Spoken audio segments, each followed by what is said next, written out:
Muy buen día, querida familia en el Señor. ¿Cómo se encuentran hoy? Domingo a las 10 de la mañana, si estás viendo en vivo. Damos gracias al Señor por una reunión más que se va a hacer por este medio. Alabemos su nombre, santifiquemos su nombre. Preparémonos para lo que se viene. Yo les quería compartir un texto, unos versículos, que está en el libro de Juan, capítulo 6. Y dice así, versículo 35. Jesús les respondió, yo soy el pan de vida. El que viene a mí nunca volverá a tener hambre. El que cree en mí no tendrá sed jamás. 37. Sin embargo, los que el Padre me ha dado vendrán a mí y jamás los rechazaré. Pues he descendido del cielo para hacer la voluntad de Dios, quien me envió, no para hacer mi propia voluntad. La primera canción dice, despierta en mí más amor. Esta canción nos incita a que haya un avivamiento. Aviva mi corazón.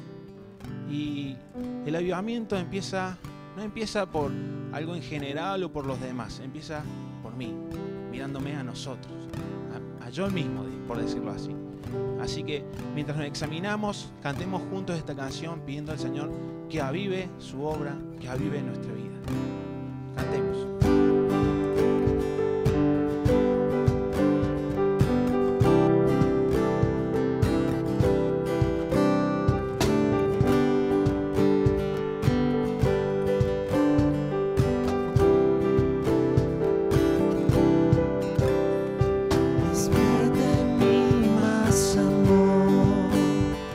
Despierta en mí más pasión que el mundo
vos sos Dios, Señor, Rey soberano de nuestras vidas. Te pedimos, Señor, que haya un avivamiento en esta mañana, Señor, en este día. Rogamos por tu presencia, rogamos por tu transformación por medio de tu Espíritu, Señor. Que se haga tu voluntad en esta mañana. Que estas canciones sean agradables para vos. Que tu palabra, Señor, sea agradable y nos confronte, Señor. Guíanos en esta mañana. En el nombre de Jesús. Amén. Más adelante, en el capítulo 6 que acabamos de leer, en el versículo 63, si no me equivoco, dice que el Espíritu Santo es el que produce la obra en nosotros, en los hijos de Dios. No hay ningún esfuerzo humano. Todo esfuerzo humano queda excluido, no sirve para nada. Eso dice en el versículo 63. El Espíritu Santo, cuando trabaja en nuestras vidas, nos da la posibilidad, la perseverancia, la convicción de decidir, de tener la convicción de seguir a Cristo. La siguiente canción, que es un himno, se dice: he decidido seguir a Cristo. Si el Espíritu Santo te está hablando, no endurezcas tu corazón. Decidí seguir al Señor. Cantemos juntos.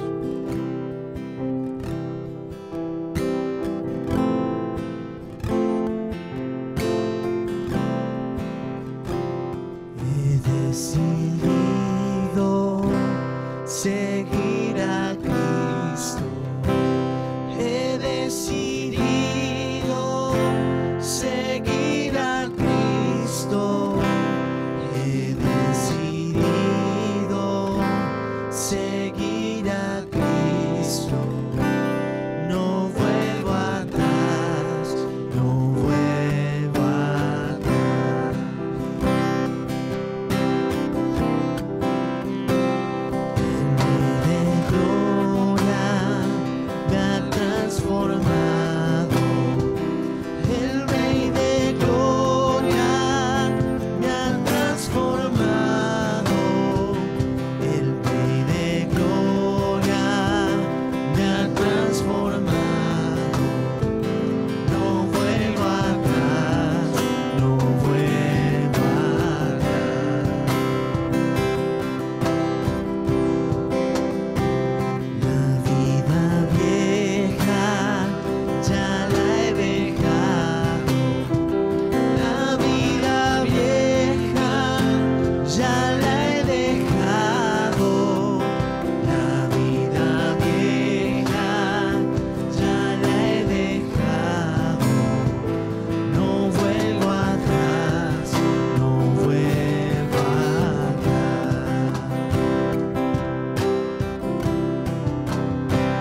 He decidido seguir a Cristo.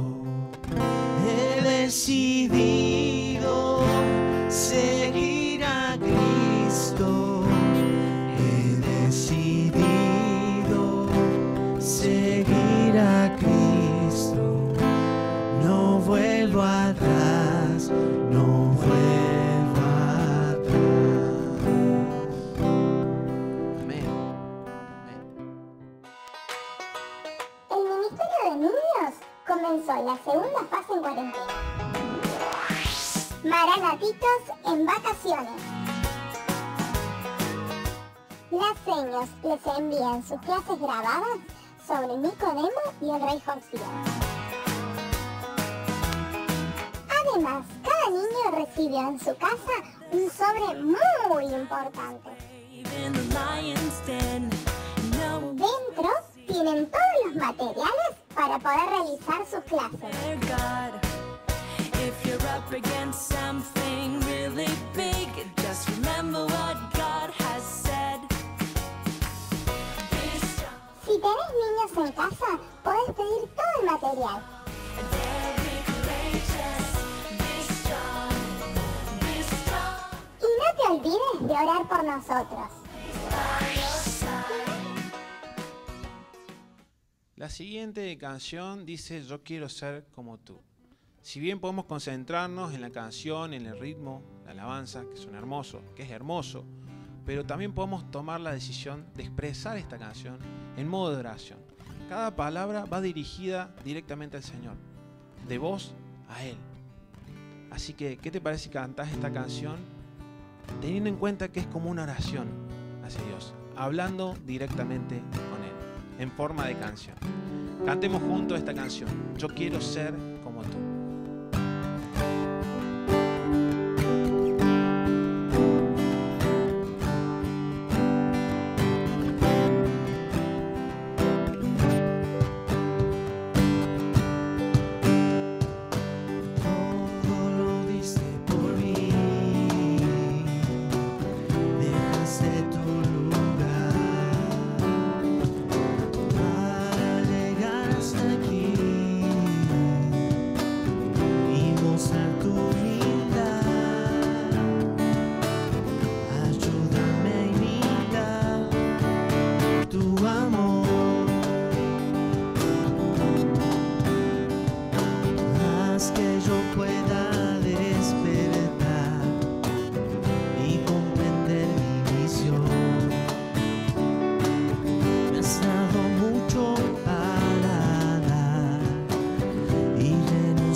Solo recibir, quiero ser útil para ti.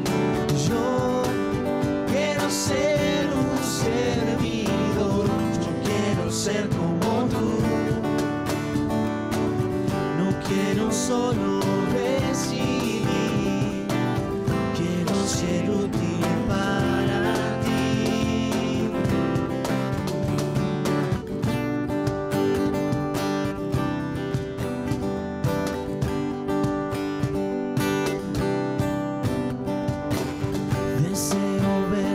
Necesidad, dame tu corazón para mis dones practicar y ponerlos en acción. Quiero ser de bendición. Yo quiero ser un servidor, yo quiero ser como tú. Solo recibir, quiero ser útil para ti. Yo quiero ser un servidor, yo quiero ser como tú. No quiero solo recibir, quiero ser útil para ti.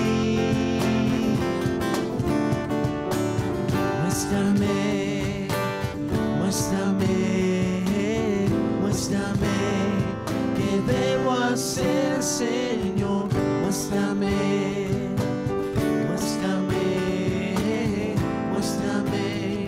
qué debo hacer, Señor.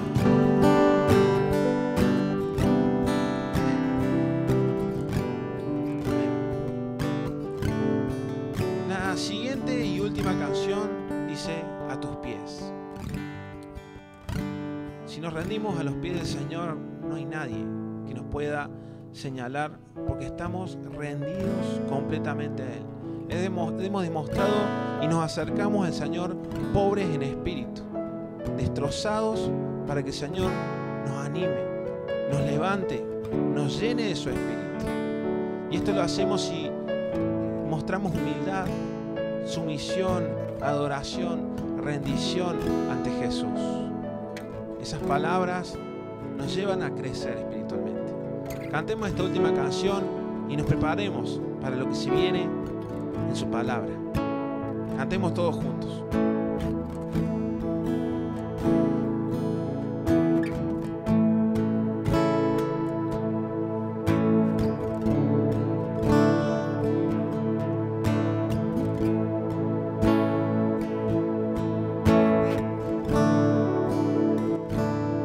A tus pies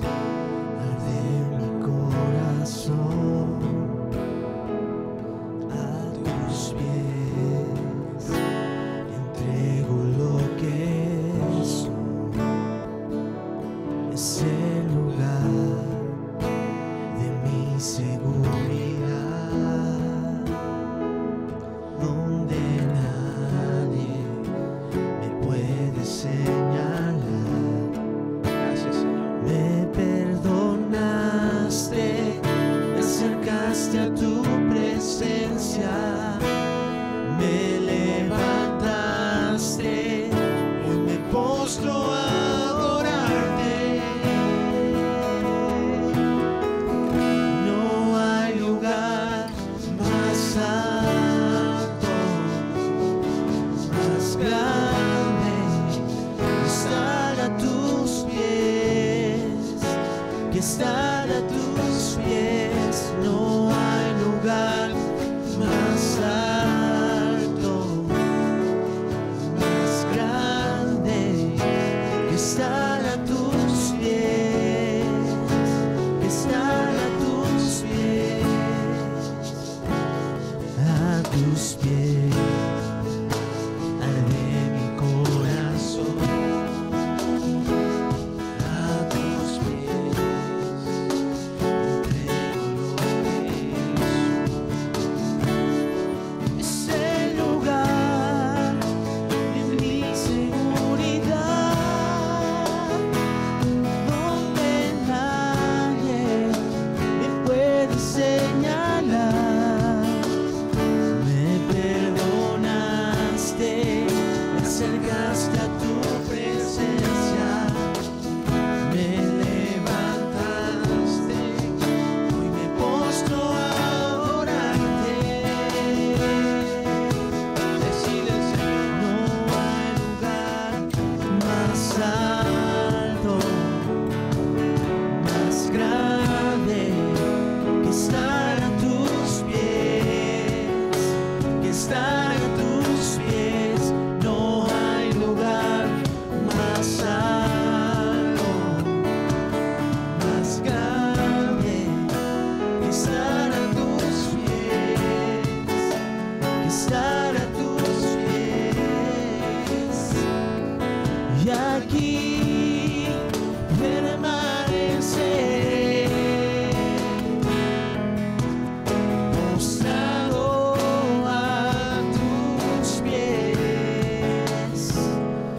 Y aquí permaneceré a los pies de Cristo.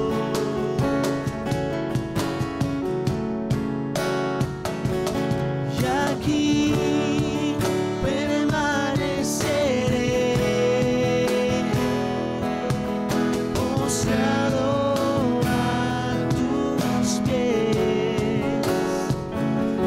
Y aquí permaneceré a los pies de Cristo. No hay lugar más alto, más grande que estar a tus pies, que estar a tus pies. No hay lugar más alto, más grande que estar a tus pies, que estar a tus pies.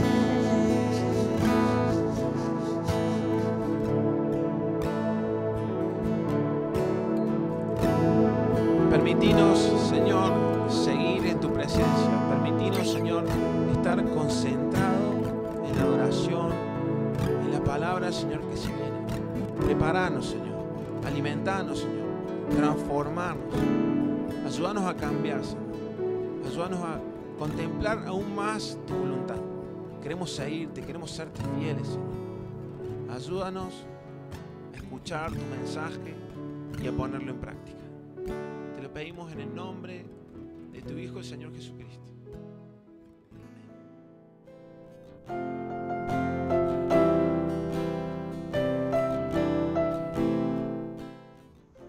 Un saludo enorme para todos mis hermanos, un saludo a cada uno de ustedes, mis amados hermanos. Nosotros desde Buenos Aires siempre los tenemos en nuestro corazón, así que Que el Señor bendiga la vida de la iglesia en general, ¿sí? Y tenemos un tiempo para reflexionar en la palabra. No quiero olvidarme y quiero enviar un saludo a todos por el Día del Amigo. Seguramente que ese día estaremos cada uno en nuestras casas, motivo de cuarentena, pero bueno, reciban un abrazo muy fraterno de mi parte y de mi familia. Así que el Señor bendiga sus vidas. Bueno, hoy vamos a meditar en la palabra de Dios. Y quiero con ustedes compartir un pasaje basado en lo que es el libro del evangelista Juan. Es un libro altamente teológico. Es uno de los evangelios más que hay, creo yo, y que tiene enseñanzas muy profundas. Enseñanzas que no se tocan en otras partes de la Biblia, las vamos a encontrar ahí. Ahí vemos a un Jesucristo eterno, un Jesucristo celestial, un Jesucristo Dios, como dice en el principio, creo, en el principio del Evangelio me refiero. Habla de una manera extraordinaria acerca de nuestro Señor Jesucristo. Omite mucho lo que tiene que ver el nacimiento, la concepción de Jesús, para hablar del Jesucristo eterno, del Jesucristo celestial, sin dejar de que Jesucristo manifieste sus rasgos humanos. Así que bueno, vayamos a lo que dice la palabra de Dios. Hoy vamos a hablar acerca de el enfoque de nuestra fe. El enfoque de nuestra fe.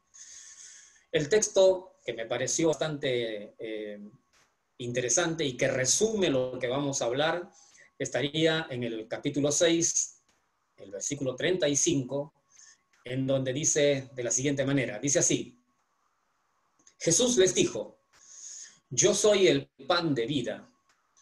El que viene a mí nunca tendrá hambre, y el que en mí cree no tendrá sed jamás. Esta es una afirmación contundente, una afirmación muy fuerte de la que hace el Señor y que me parece como que ahí resume el Señor todo lo que ha venido haciendo en los momentos previos a decir esta contundente afirmación. Una vez más, valga la redundancia. Quiero leer en la traducción del lenguaje actual, que en cierto modo me da un panorama mucho más...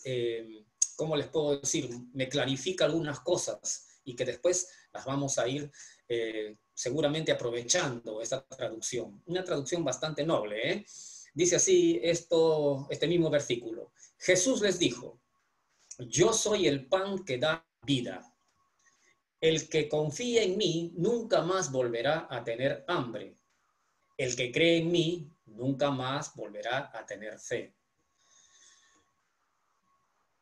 En esta oportunidad quiero con ustedes hablar acerca del el enfoque de nuestra fe, como lo dije al principio.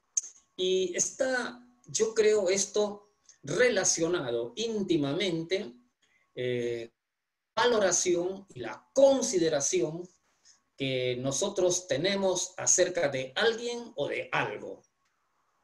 La valoración y la consideración son palabras que hoy se usan muy frecuentemente, muchas veces pronunciándolas exactamente así o por lo menos dando lugar a los conceptos que encierran estas dos palabras que vienen a ser en cierto modo sinónimos.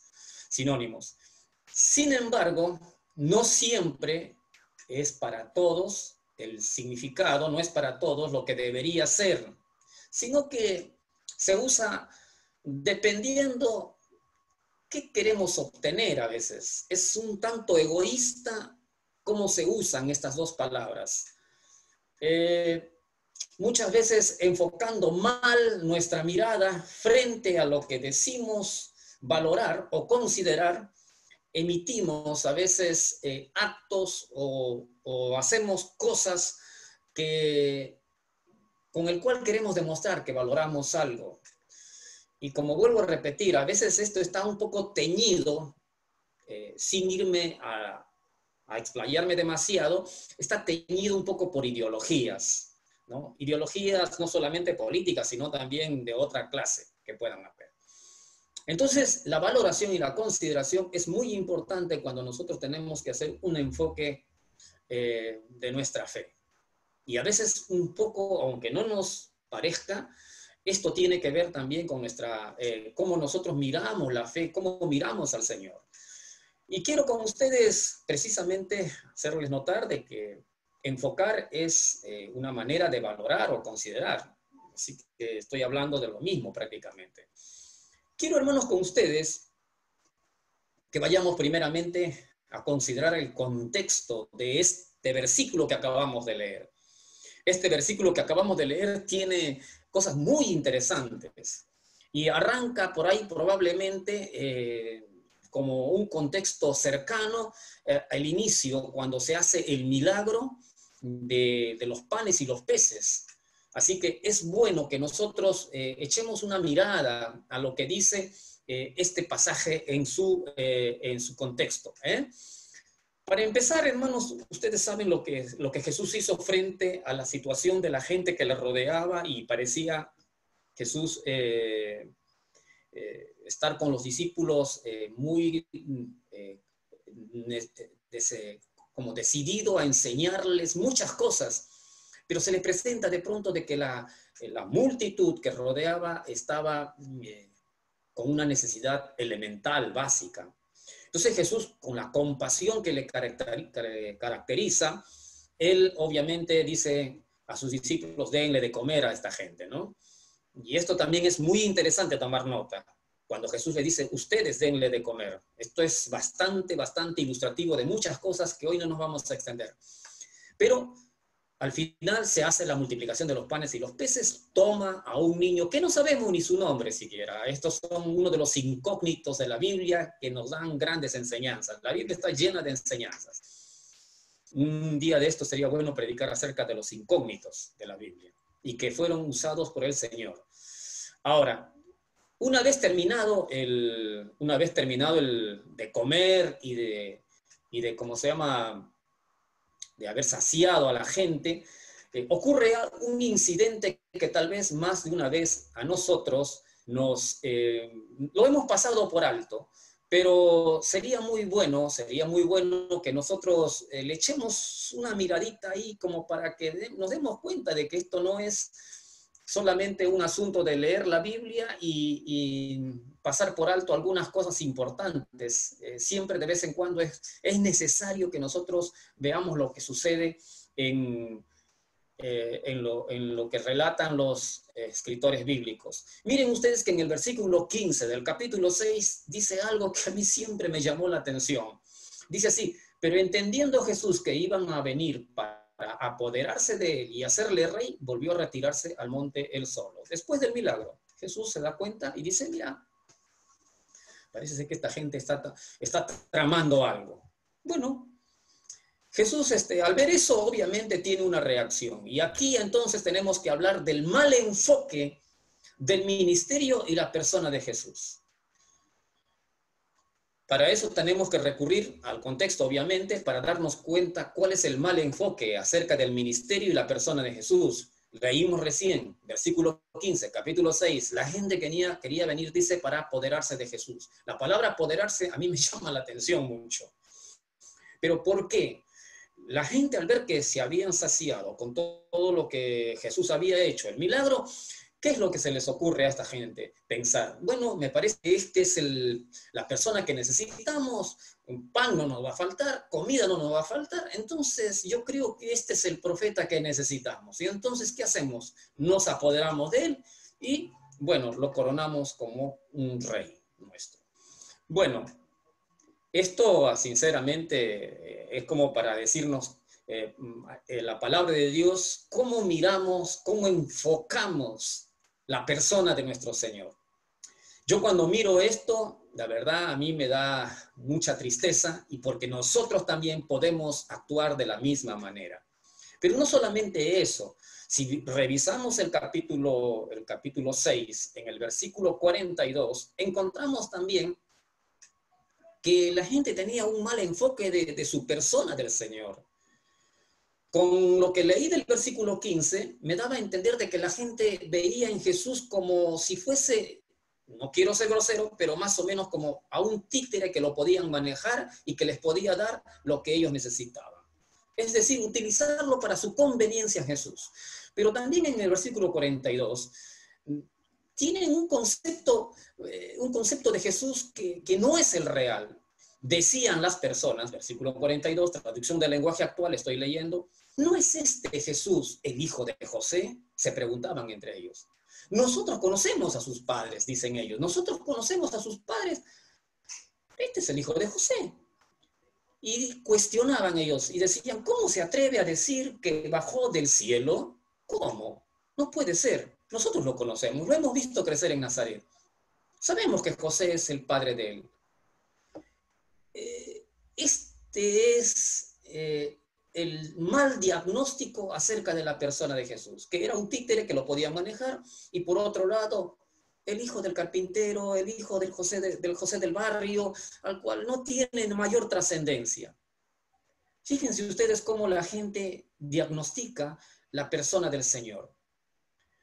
Un mal diagnóstico. Por otro lado, también vemos malas motivaciones y la no comprensión de la señal de los seguidores que en ese momento tenía el Señor. Y aquí valga la redundancia con respecto a esto de la mala comprensión, una vez más. La mala comprensión de la señal. Miren ustedes que en el capítulo 6, versículos 14 y 15 dice esto, ¿no? Aquellos hombres, nuevamente vamos a leer el versículo, pero un poquito antecediendo a lo que dijimos en el versículo 15. Aquellos hombres entonces, viendo la señal, ojo, viendo la señal que Jesús había hecho, dijeron, este verdaderamente es el profeta. En otras palabras, este es al quien necesitamos. Esta es la persona ideal para lo que nosotros pensamos que nos va a ser útil. A nosotros, dicen ellos, a nosotros. O sea, todo pensando en función de sí mismo, ¿sí? Y ellos dicen, este es el profeta que había de venir al mundo. Este es el hombre que teníamos nosotros necesidad realmente de que se presente ya. Y entonces Jesús dice, entendiendo que iban a venir para apoderarse de él y hacerle rey, dice que volvió a retirarse al monte él solo. ¿Cuál era la motivación que ellos tenían? La motivación que ellos tenían era hacerse de un rey al cual le llene satisfacciones que a ellos les parece que son necesarias, que sean resueltas.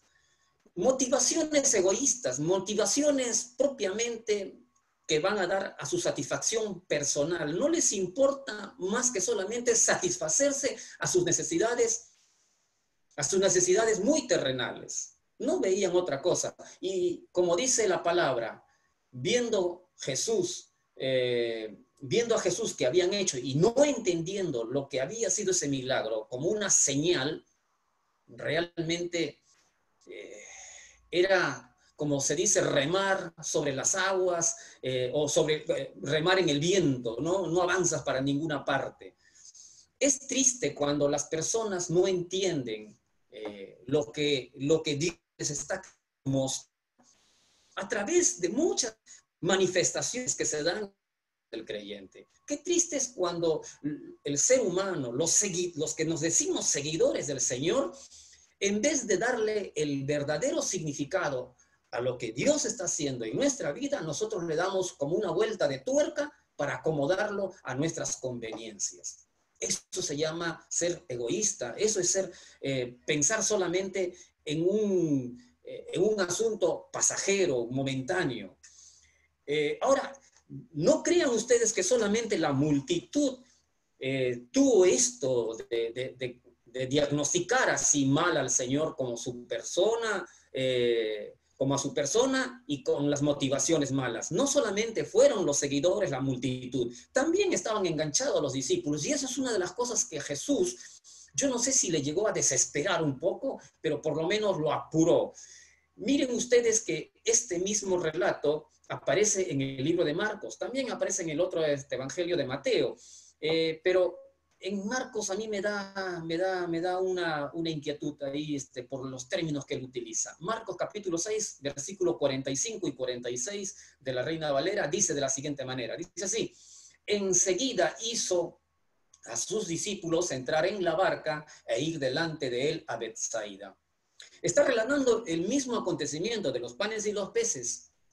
Juan se encarga de relatar solamente que la multitud no especifica mucho, pero Marcos, que es muy puntilloso, que es muy detallista con su relato, él dice, probablemente Pedro le transmite, nosotros también estuvimos en la movida. Probablemente le haya dicho eso. Entonces, Marcos registra porque le parece importante e interesante lo que Pedro le transmite, porque Marcos no fue un apóstol, él no estuvo probablemente en la multiplicación de los panes o los peces, o por lo menos no lo sabemos. Pero quien estuvo ahí y quienes sabían cómo pensaban los discípulos, sí era Pedro, que fue uno de los que, el maestro de Marcos.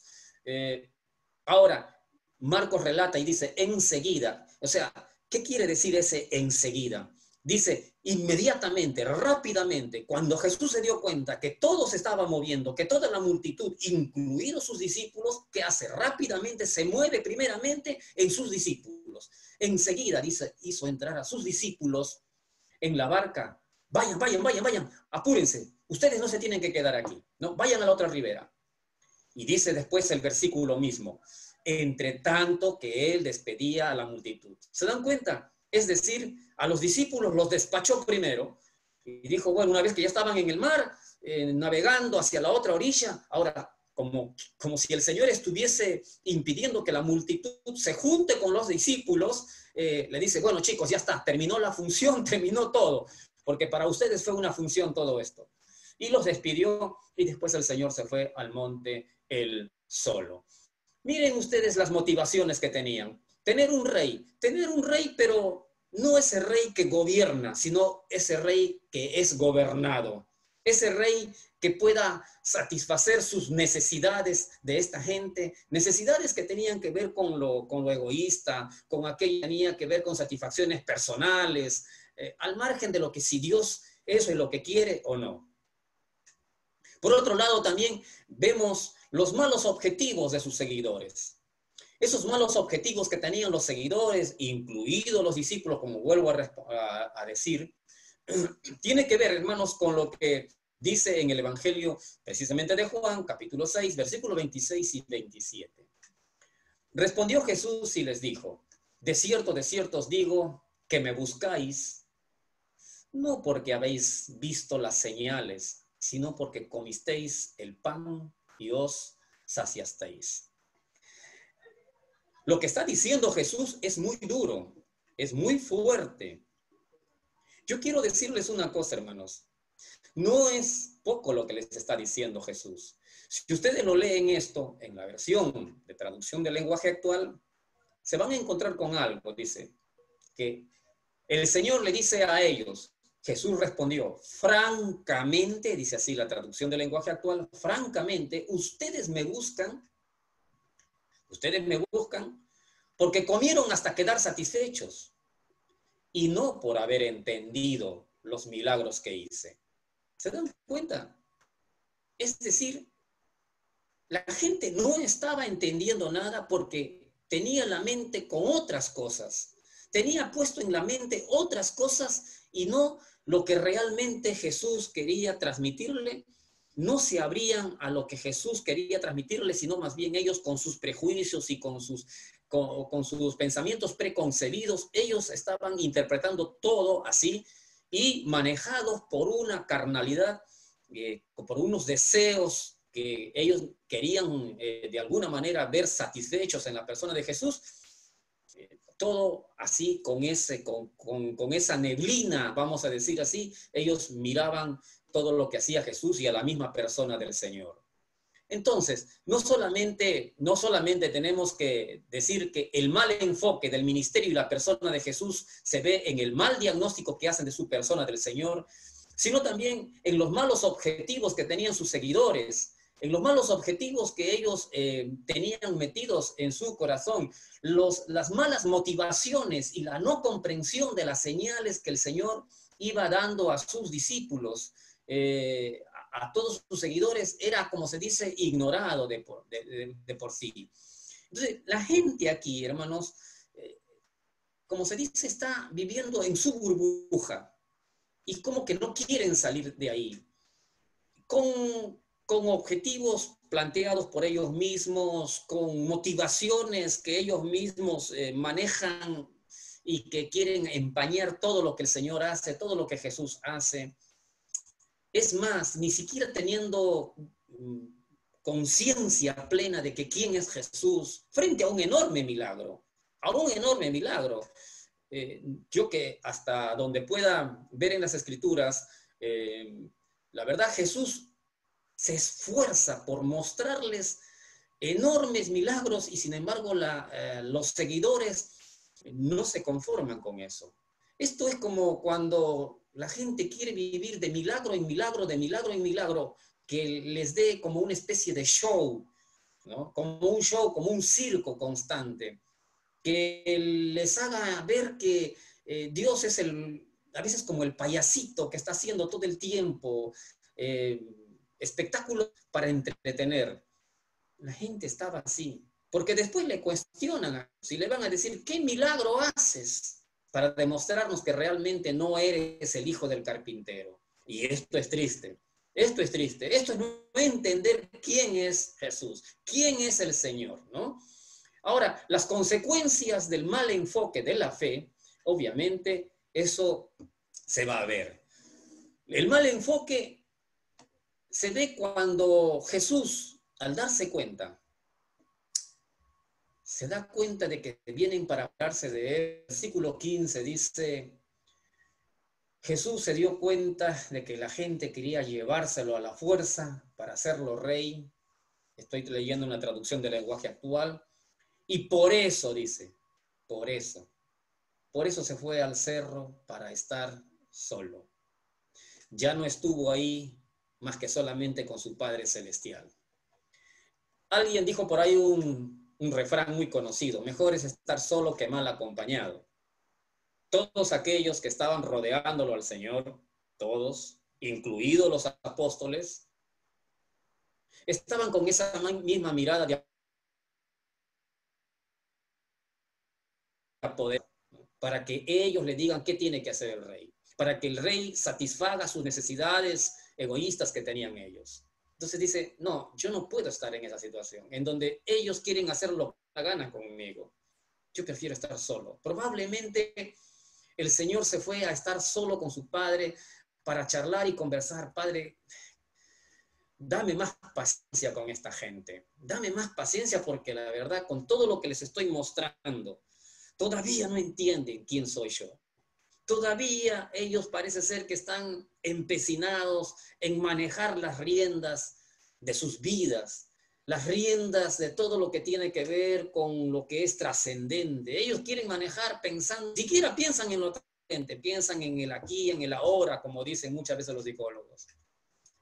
Entonces lo que provocan ahí con ese mal enfoque, como consecuencia vemos el alejamiento del Señor. El Señor se aleja cuando hay esas actitudes egoístas de parte de aquellos que dicen seguirle al Señor, de aquellos que dicen ser sus discípulos. Pero por otro lado también generan una reprensión de parte del Señor. Y eso se ve en el versículo 26 del mismo capítulo 6. Y dice, Jesús respondió a la gente, y estoy leyendo una vez más en la traducción del lenguaje actual porque quiero que se entienda.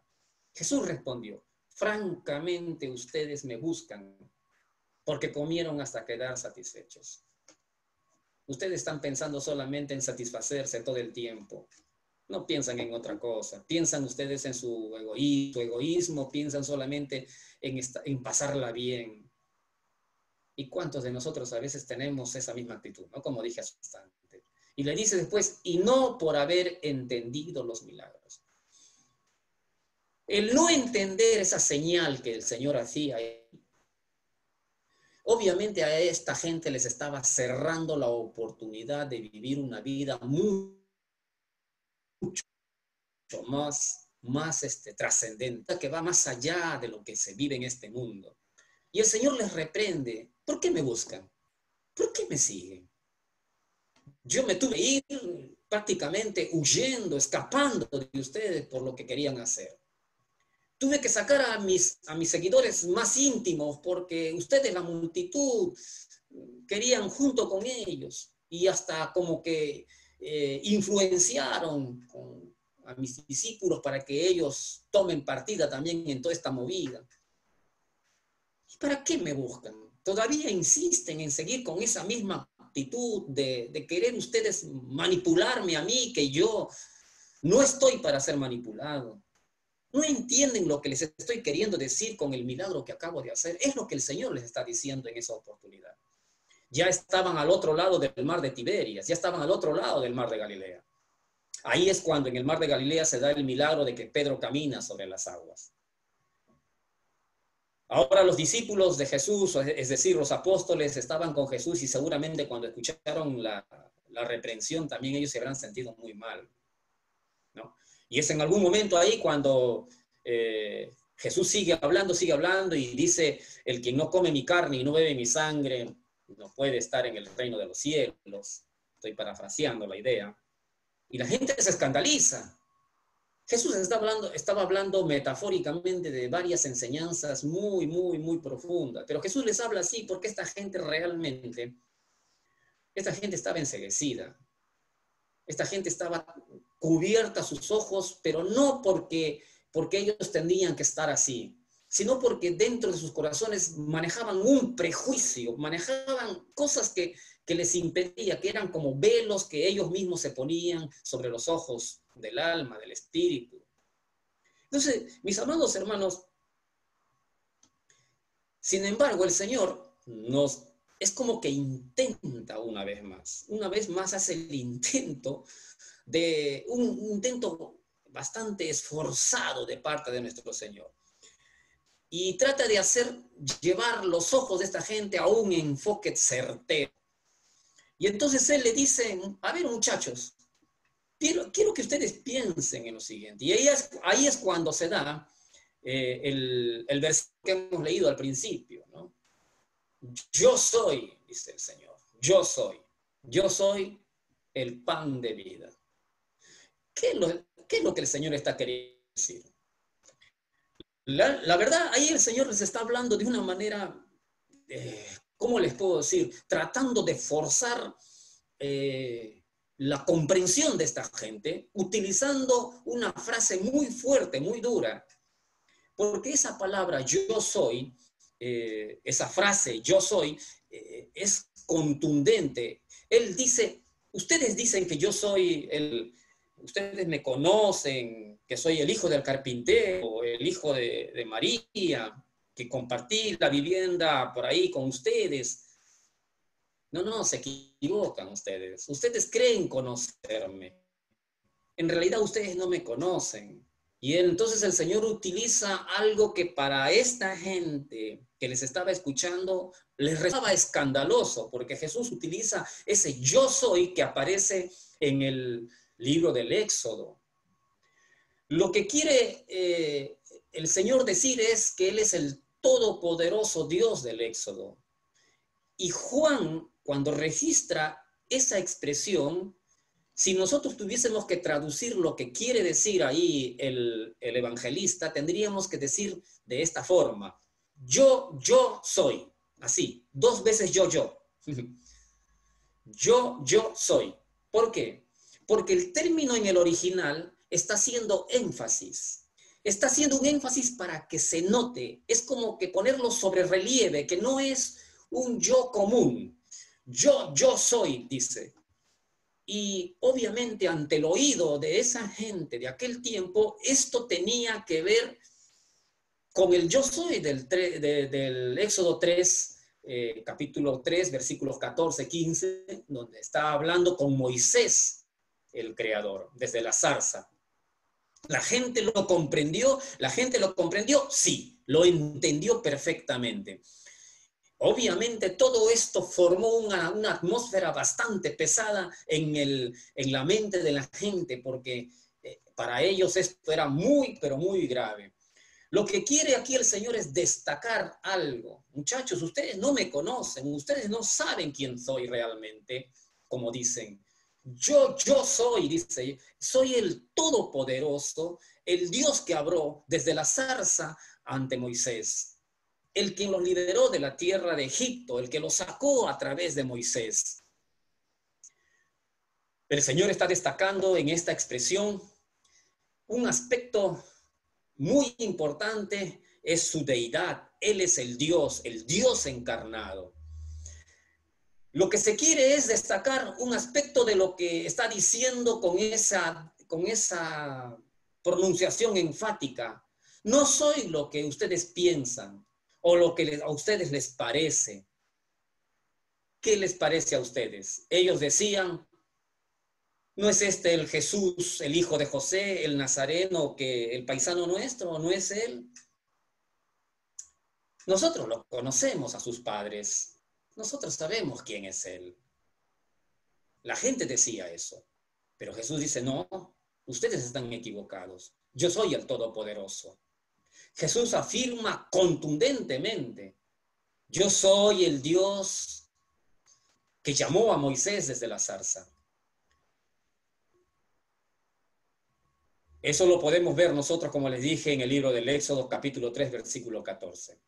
Por otro lado, el Señor les dice, yo soy el pan de vida. Ahora, ¿por qué el Señor? ¿Por qué el Señor dice, yo soy el pan de vida? Cuando me dice, yo soy el pan de vida, Jesús es el pan de vida, entonces debe haber otro pan que no es de vida. ¿Sí? Porque Jesús está resaltando aquí algo con lo que dice. ¿Pero por qué? ¿Por qué utiliza eso del pan? Resulta que el pan en el mundo bíblico es el alimento esencial, principal, el alimento para los pobres, el alimento para los ricos, el alimento del pueblo en general. Pero aquí en la multiplicación de los panes y los peces, Jesús tiene en sus manos los panes de cebada. Era el pan que utilizaban los pobres. Era el pan que todo pobre podía tener. El pan de harina, eso lo comían los ricos solamente. Y aquí Jesús dice, yo soy ese pan, que para los pobres también hay. Y soy el pan que da vida, dice. Esto es importante y esto es interesante. Jesús dice, no es que yo soy solamente el pan como el que comieron ustedes, que si bien es cierto, les dio satisfacción a su necesidad básica y elemental, era porque en ese momento ustedes estaban con esa necesidad. Yo quiero decirles una cosa. Miren ustedes, yo soy el pan que da vida, que imparto vida. Ese pan que comieron satisface momentáneamente. Ese pan que ustedes comieron les da a ustedes la satisfacción a una necesidad inmediata y que finaliza, y que alguna vez ustedes, ese cuerpo que alimentaron con ese pan va a morir, y junto con ustedes ese pan que comieron. Pero yo soy el pan que da vida, una vida trascendente. Yo soy el alimento esencial y principal que ustedes necesitan.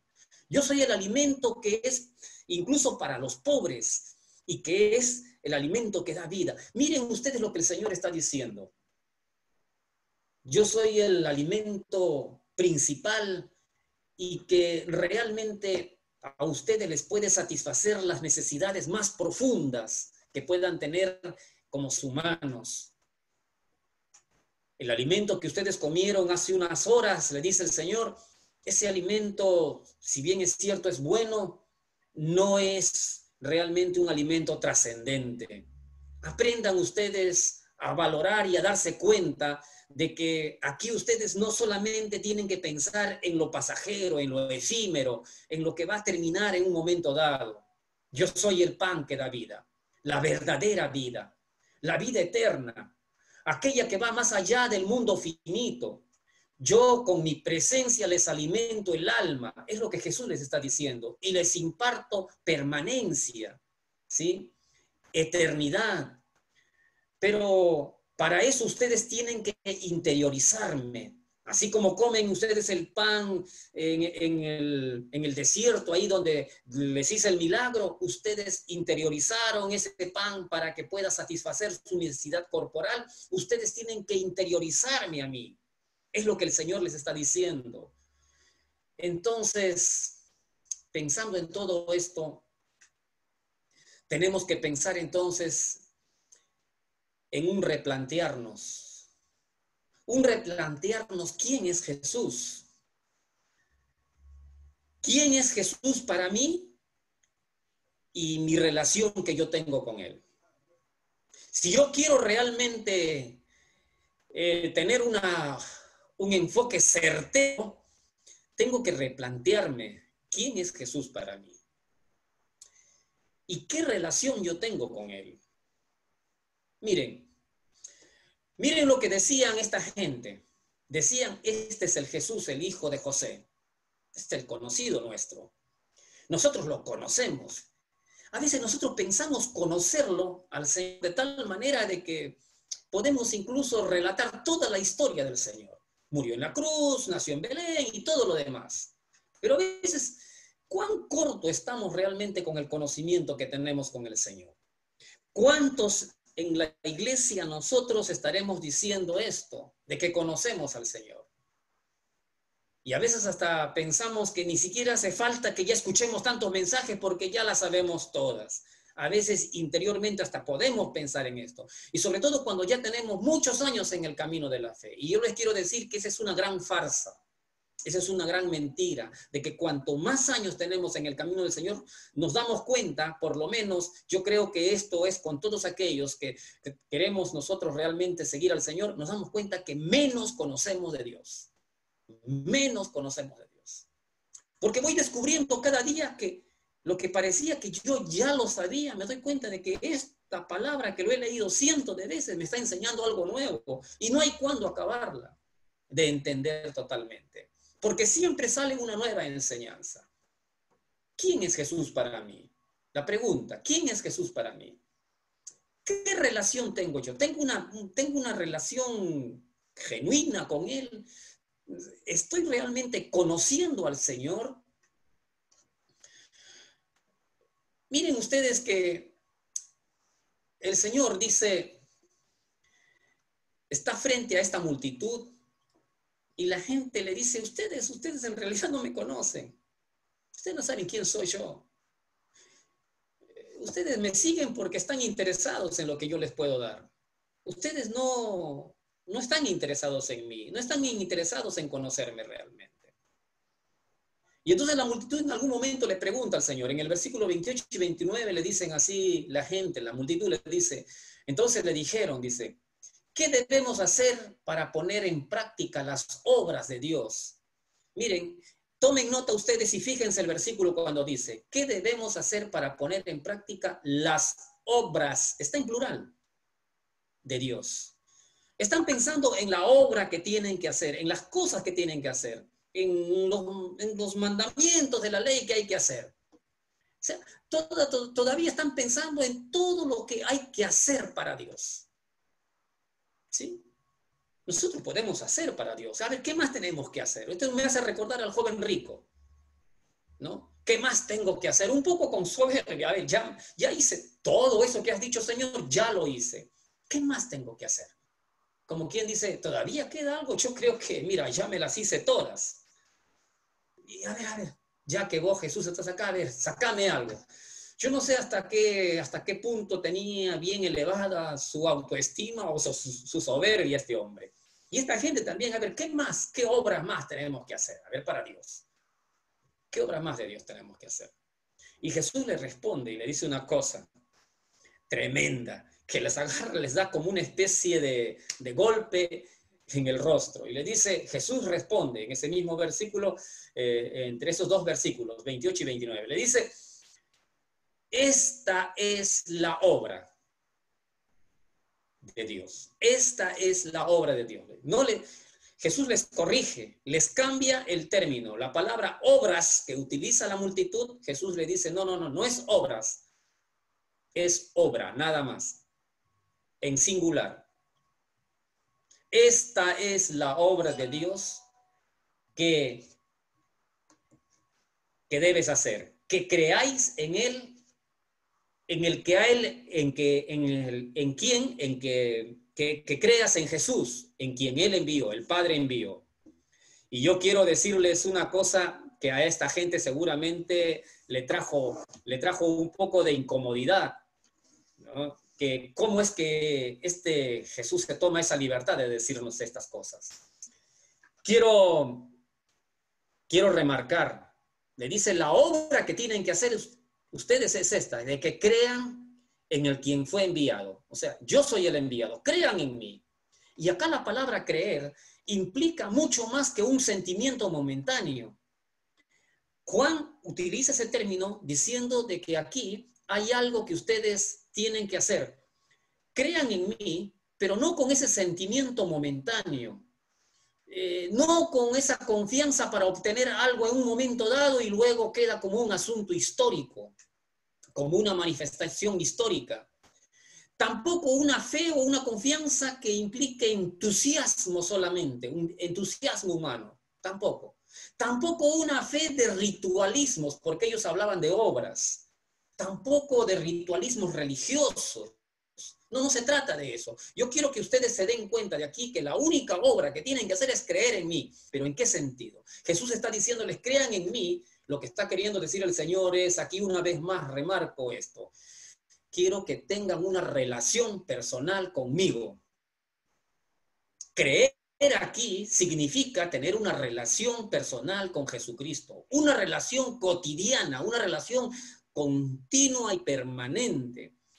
Una relación íntima, en donde día a día vas conociendo al Maestro, mientras vas caminando. Se acordarán ustedes cuando los discípulos empezaban a acercarse a Jesús, y entonces Jesús dice que, esto está en el capítulo 1, dice que Jesús mira hacia atrás, en el capítulo 1, versículo 38 de Juan. Dice, habían personas que le seguían y Jesús mira hacia atrás y se da cuenta de que le seguían algunos de los que más tarde iban a ser sus discípulos. Y le dijeron, ¿qué buscáis? Le dicen. Y Jesús les pregunta esto para ver qué le responden. Y dice, le preguntan, Señor, ¿dónde moras?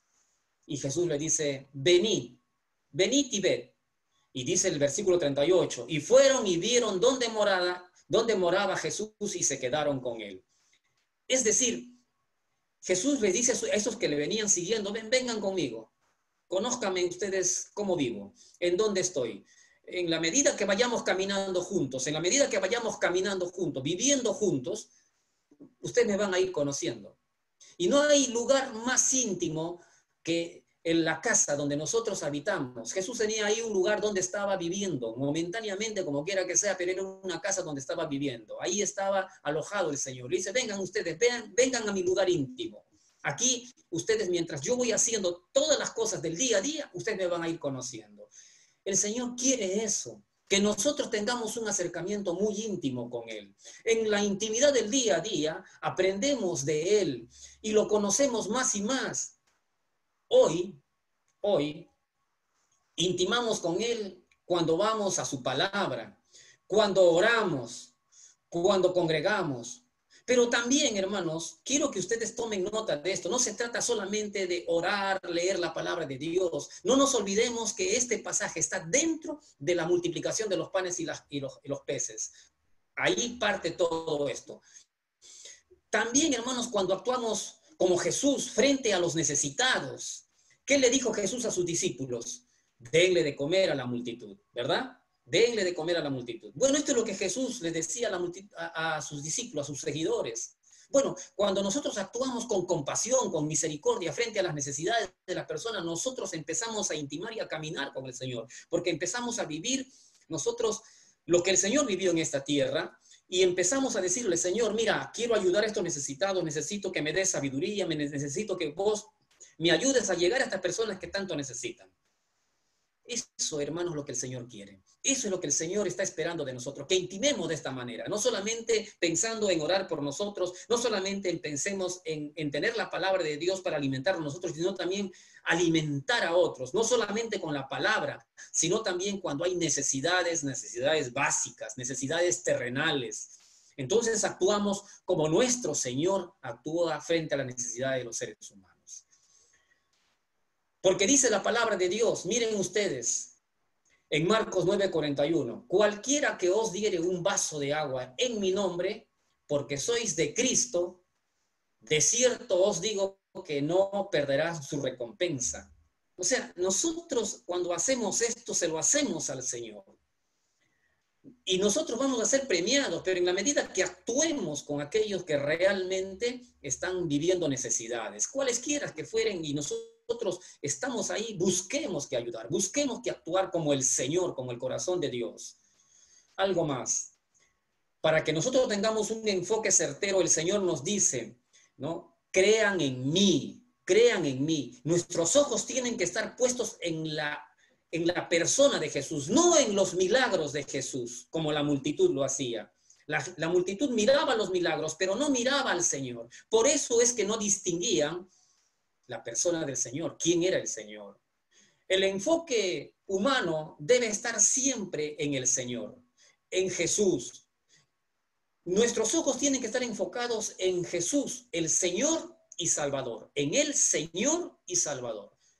Que no nosotros nos enseñoremos de Jesús, sino que más bien Jesús sea el Señor de nuestra vida, el dueño de nuestra vida. No en aquel Jesús títere que quería la multitud. Nosotros no podemos manipular a Dios. Nosotros a veces queremos que Dios nos haga todos los milagros como nosotros queremos. Nosotros tenemos que entender que Jesús es el Todopoderoso y Él es el dueño de todo, y a Él le tenemos que decir, vengo a tus pies a someterme a tu voluntad. No podemos actuar de una manera negligente, sin darnos cuenta que estamos ante el Todopoderoso. Nosotros tenemos que entender de que esta palabra que hoy tenemos nos está enseñando varias cosas. Un mal enfoque, y con esto quiero ir terminando, un mal enfoque de la persona de nuestro Señor Jesucristo obviamente nos va a traer dificultades para que tengamos realmente buenos frutos. Un mal enfoque en cuanto a lo que vino a hacer el Señor aquí en este mundo, y que hoy tengamos lo que tenemos por lo que Jesús hizo, sería lamentable. Hay muchos hoy en la iglesia que tienen un mal enfoque para qué vino el Señor. Por eso es que tenemos tantas cosas dentro de la iglesia misma. Así como en el pasado, los seguidores de Jesús tenían un mal enfoque de la persona de Jesús y también tenían un mal enfoque de lo que Jesús vino a hacer. Y esto nos desvía del propósito de Dios, hermanos. Como consecuencia de ese mal enfoque, nuestra vida de creyentes será infructuosa en lo espiritual. Y por cierto, esto repercute en toda nuestra vida diaria incluso. Es muy importante estar conscientes de quién es Jesús. Él es el Todopoderoso Dios. Él es el único que satisface nuestras necesidades más profundas del alma. Esto solo es posible con una relación profunda, íntima con el Señor. Creer en el Señor Jesús es establecer un vínculo de intimidad, de conocerlo a Él día a día, teniendo constantemente comunión con el pan de vida. Nuestra vida toda, nuestra conducta va a ser transformada, nuestra forma de pensar va a ser transformada, hermano. Por eso hay creyentes que viven años en la iglesia y que muchas veces su carácter, su conducta es lamentable. Y tenemos que mirar a eso. Yo pensando en todo esto digo, Señor, cuántas cosas me hacen falta cambiar. Y si no cambia mi vida es porque realmente mi relación contigo, Señor, no es de la mejor entonces. Y es necesario que si queremos ser transformados, interioricemos al pan de vida dentro de nosotros. Y Él desde adentro va a ir trabajando. Eso es intimidad. A través de la oración, como dijimos, a través de la palabra, obedeciéndole al Señor y haciendo lo que al Señor le agrada. En todo momento cuando veamos a nuestro alrededor, cuando hay alguien que lo necesita. Creer en el Señor es establecer ese vínculo, teniendo constante comunión con el pan de vida. El verdadero alimento que da vida eterna es Jesús. Todo acaba, pero la vida que da Jesús, el Señor, permanece y es vida fructífera en todo sentido, empezando desde adentro y todo va a salir hacia afuera también. Porque cuando tengo una buena conducta, cuando tengo un buen carácter, realmente se va a reflejar con todo lo que hago, en mis estudios, en mi trabajo, en mi relación con el vecindario, con la sociedad. Voy a ser cada vez más útil. No es poco lo que el Señor quiere hacer en nuestra vida. El Señor quiere hacer que realmente disfrutemos la vida eterna y que se dé visiblemente los frutos de ese cambio, de esa transformación que genera el pan de vida dentro de nosotros. Y quiero terminar con esto. Mis amados hermanos, todo acaba, pero la vida que da Jesús permanece. Permanece para siempre y es vida fructífera en todo sentido, aquí y en la eternidad. Así que, mis amados hermanos, con esto quiero hacerles recordar de que nosotros no debemos olvidar de que el enfoque de nuestra fe tiene que estar puesta en la persona misma del Señor y que el Señor haga su obra en cada uno de nosotros. Interioricemos al pan de vida. Cristo Jesús, el bendito Dios Todopoderoso, el yo soy del libro del Éxodo, el yo soy de la eternidad, está dispuesto a darnos a nosotros todo aquello que tenga que ver con la vida eterna. Que el Señor bendiga sus vidas, ahora y siempre. Gracias, mis hermanos. Damos gracias a Dios por el mensaje que escuchamos, que lo recibimos y lo vamos a poner en práctica. Amén, que así sea. Algunos anuncios para dar. Jueves, 20 y 30 horas, como decimos, el motor de la reunión, el motor de la iglesia. Tenemos por vía Zoom, por vía WhatsApp, por Facebook, por todos esos medios vos podés participar de la reunión de oración. Además de eso, el domingo que viene a las 10, también por YouTube, vamos a ir teniendo reuniones para dar la gloria a Dios y seguir conociendo aún más a nuestro Señor. Nada más por decir, que Dios te bendiga, nos estamos viendo. Un abrazo y bendiciones. Y con mis labios proclamar mi paz, mi luz, mi oración. Eres tú, Jesús, mi Dios, mi amor.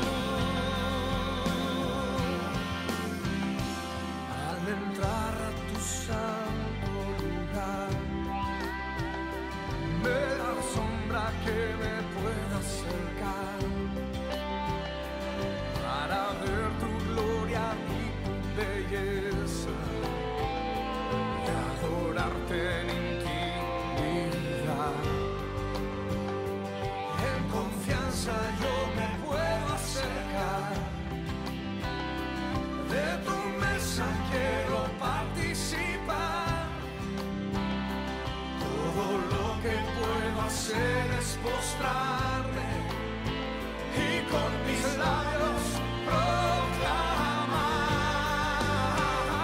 mi paz, mi luz, mi oración. Eres tú, Jesús, mi Dios, mi amor y mi canción. Eres tú, Jesús, solo tú.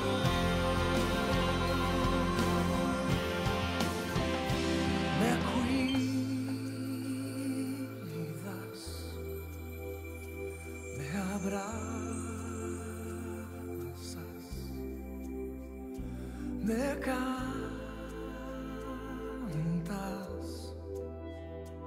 me amas,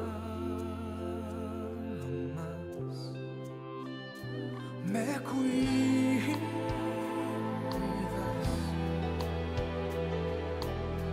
me cantas, me amas. Díselo conmigo al Señor, me cuidas,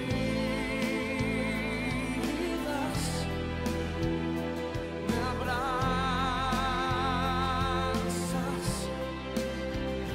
me cantas,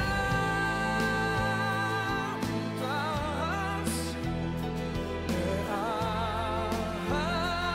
amas. Tú eres mi